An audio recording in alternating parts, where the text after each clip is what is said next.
फिर बदला नियम, अब नए स्टाइल में होगा क्रिकेट। 17 जून से लागू होंगे नए कानून। क्रिकेट का खेल नियमों के दायरों में खेला जाता है, लेकिन इस खेल के रोमांच को बनाए रखने के लिए कई बार नियमों में बदलाव भी किए जाते हैं। हाल ही में इंटरनेशनल क्रिकेट काउंसिल यानी कि आईसीसी ने नए क्रिकेट के नियमों में कुछ बदलाव किए हैं। तो चलिए बिना देरी किए जानते हैं नए नियमों के बारे में। सबसे पहला और मुख्य बदलाव जो किया गया है वो वनडे फॉर्मेट में देखने को मिलेगा। ओडीआई फॉर्मेट में बदला 2 गेंदों का नियम।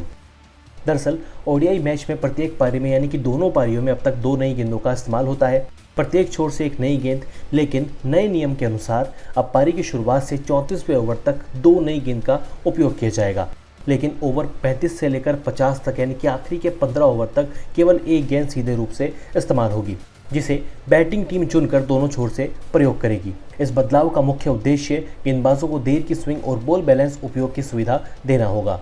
यह नया नियम टेस्ट क्रिकेट में 17 जून 2025, एक दिवसीय फॉर्मेट यानी कि वनडे फॉर्मेट में 2 जुलाई 2025 और टी20 इंटरनेशनल में 10 जुलाई 2025 से लागू होगा।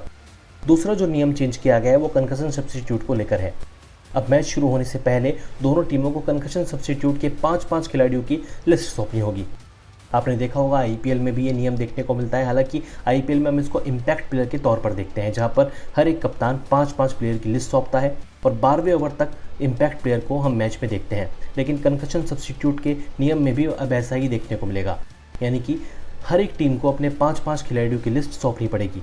साथ ही रिप्लेसमेंट बिल्कुल लाइक टू लाइक खिलाड़ी का होना चाहिए, यानी कि अगर कोई तेज़ गेंदबाज कंकशन की वजह से बाहर होता है तो उसकी जगह पर एक तेज़ गेंदबाज ही आएगा। अगर कोई विकेट कीपर बैटर बाहर जाता है तो उनके कंकशन के रूप में एक विकेट कीपर बल्लेबाज ही आएगा।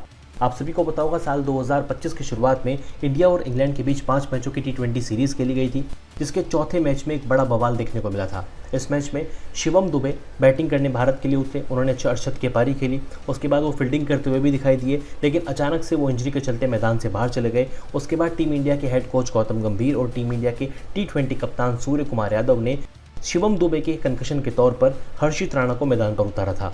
अब शिवम दुबे एक बॉलिंग ऑलराउंडर है, लेकिन हर्षित राणा एक प्रॉपर फास्ट बॉलर है। हर्षित राणा को खेलने का मौका मिला, उन्होंने शानदार गेंदबाजी की और 33 रन देकर 3 विकेट झटके और टीम इंडिया की जीत में एक बड़ा रोल भी प्ले किया। इस मैच के खत्म होने के बाद इंग्लैंड के कप्तान जॉस बटलर का ऐसा कहना था कि अगर शिवम दुबे बाहर गए हैं तो उनकी जगह पर एक बैटिंग ऑलराउंडर ही मैदान पर आना चाहिए था, ना कि एक प्रॉपर फास्ट बॉलर। लेकिन अब आईसीसी ने इस नियम में भी बदलाव किया है। साथ ही एक और बड़ा बदलाव देखने को मिलेगा, ये बदलाव होगा बनी होप कैच पर।